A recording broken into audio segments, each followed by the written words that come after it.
So why does feedback matter? Simply put, as a Montessorian, I believe that we need to work for developmental growth across the lifespan. So we need to think about extending the principles that we put into practice in Montessori classrooms and see how we can serve adult developmental growth with those same principles. So Montessori adults deserve developmental growth, just like Montessori children do. And all of us can grow from feedback. We can all welcome it and we can allow it to help us flourish and become more human. And thanks, I saw a few other ideas trickling into the chat about how feedback can be uncomfortable, how it can be necessary. It's all really in service of developmental growth when done effectively. So I think many of you would agree that in Montessori, we are so intentional about preparing environments for children. We are not always so thoughtful about the ways that we prepare environments for the adults.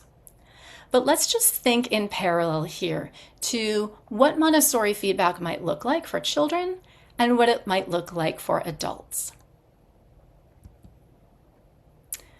Yes, we are models for the children, absolutely. So in a Montessori classroom or in a Montessori home, of course, we give feedback that is based on observation.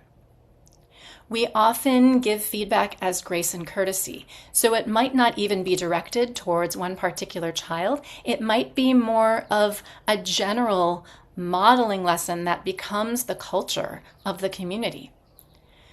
We give feedback remembering about friendliness with error and the control of error. And that helps us steer our feedback into more of a growth orientation. We can think of following the child, being the child's leader, but also following the child and really thinking about what does this particular child need at this particular moment. And then especially at the elementary level, we offer student conferences. So teacher and student sitting down, talking about how is your work so far? What are your next steps? What are your glows? What are your grows? How can I support you in these next steps? So it's really a collaborative process. But sometimes when we think about feedback for adults, we think of it as less collaborative. We think of it as one way and really directive. But instead, if we extend these Montessori principles into adulthood, we can have more aligned feedback. So for example, with adults, we can use observation to guide more reflective feedback dialogue. Thinking about grace and courtesy, extending that into the dignity that we give the other person when we're giving feedback, and thinking of it as an opportunity for both of us to grow and learn. We can think of friendliness with error to help us with that growth orientation ourselves. And just as we remember to follow the child as the child's leader, we can think about having a flexible stance with adults. So thinking about what is it that the adult needs right now? Does the adult need a coach? Do they need more of a collaborator? Do they need more of a consultant? Do they need questions? Do they need to vent? And then just like we offer these elementary student conferences, we can apply those same principles when we're working with guides or even peer-to-peer conferences. So thinking about what's going well, this is what I noticed, let's look at your work. What is something that you're working on right now? What do you feel like are your next steps? How can I support you in getting there? And just like in a Montessori classroom, we can think about how so much learning happens between the children, the peer-to-peer learning, and we can apply that to adults too. That sometimes as school leaders, we need to be humble and take a step back and take ourselves out of the equation a little bit and have more peer-to-peer learning. So when I embarked upon this study, the framework that I used was self-determination theory. And I mention this because I think this is really helpful in guiding our own feedback. So according to self-determination theory, we as humans have 3 basic psychological needs that drive our motivation. So that's autonomy, or the feeling of being in charge of your goals and behavior. It's a lot like agency or self-efficacy. And then competence, the ability or strength to accomplish a task. And then relatedness or connection, the sense of social belonging. So I've found that Montessori adults really thrive when feedback is supporting autonomy, competence, and relatedness.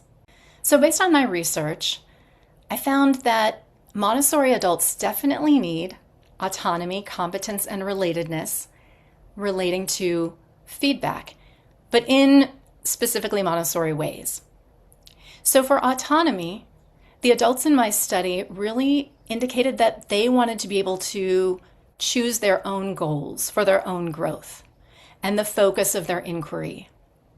They wanted to be able to prioritize what they observed and even what other people observed in their classroom. And they wanted to be the drivers of plans for their own growth.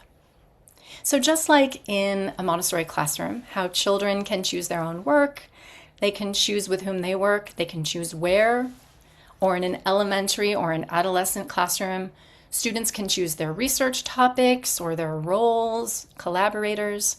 We need to extend that autonomy towards adults. And sometimes these needs are not so fulfilled for adults in Montessori settings. We can do so much more. In terms of competence, it's interesting because in Montessori, we talk about intrinsic motivation and having a growth mindset rather than external validation. But Montessori adults need to show that they are competent as well. The competence flavor here is more about honoring strengths, not just correction, having that growth orientation, inviting people in to do longer observations. This was interesting from my study, that the teachers, when asked about what kind of observations they preferred from people coming into their classroom, they said they generally preferred longer observations. So they enjoyed having frequent check-ins with their school leaders to see how things were going. But they said if someone's going to come in the classroom, it's more beneficial for them to sit down and take some time. And that really allows adults to see the value of the work period and how children are solving problems independently and interdependently during that time. They also wanted competence in the sense of celebrating Montessori magic. So again, this is not about external validation and saying, you are the best Montessori teacher, but really so that Montessori is valued in the community. So to have the successes shared with others to advocate really for Montessori. And then finally, Montessori adults need relatedness. So the adults in my study said that they wanted feedback that was relational, that would strengthen relationships rather than harm them. They spoke about the importance of coaching, having someone come in and having a long-term relationship with that person to support their growth. Someone just mentioned in the chat the importance of observation, and absolutely, the adults in my study said that they wanted opportunities to observe their peers. So when they could step away from their classroom, observe in another person's classroom, and then have mutual feedback with that person. They spoke about the importance of reciprocal feedback. So not just a top-down relationship, but being able to give feedback to their leaders or to someone in a different role that some people might consider in a different area of the hierarchy.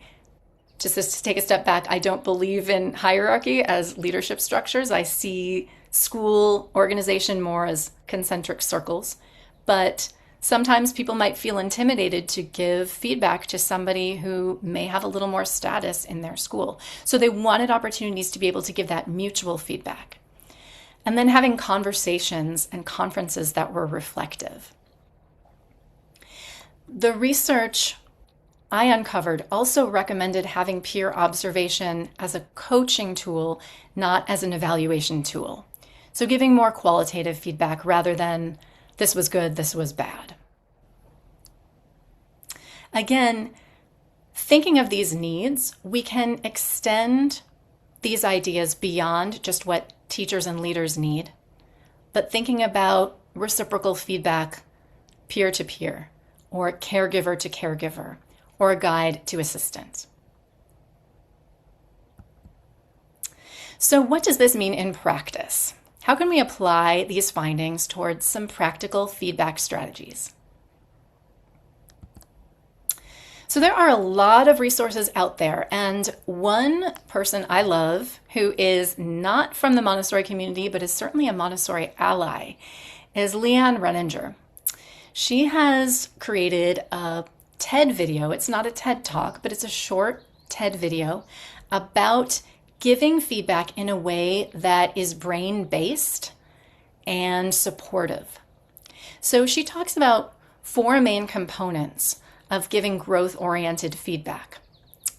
The first is what she calls the micro yes. And this is really about inviting consent. And it's in a very quick way.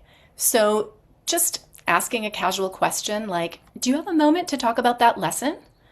Or can we circle back to talk about the meeting this morning? So it's really quick, but it's just giving the other person a moment to switch gears. And it gives the brain a little heads up that feedback is coming. The second component that she suggests is to be specific.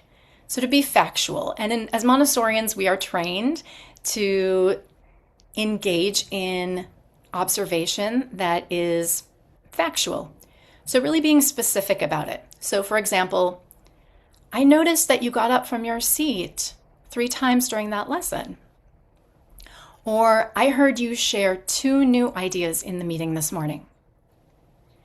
So she also says avoid blur words. And those are words that can be interpreted differently among different people. So rather than saying you don't collaborate, just really thinking about something specific. Then she says give an impact statement. So give some direct feedback that explains how this impacted someone else. So for example, because you got up from your seat, the child waiting for the lesson got up from their seat too. Or you shared those new ideas in the meeting, and then that seemed to inspire our colleague to share ideas too. Then last, she says it's really important to end with a question. So something like, what are your next steps? Or how does this land for you? So the idea is that this should be forward thinking.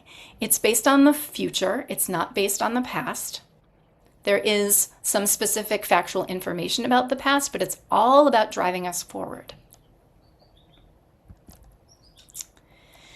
So more broadly, we can think about when we're observing, shifting our mindset from evaluation to learning, offering meaningful feedback in a spirit of collaborative appraisal and collaborative feedback. So let's say we're observing in a teacher's classroom, whether we are a parent caregiver or whether we're a guide or a school leader. We can shift from thinking about score orientation to learning orientation, rather than this was good, this was bad, to I'm curious about that. So that we have a sense of understanding rather than compliance.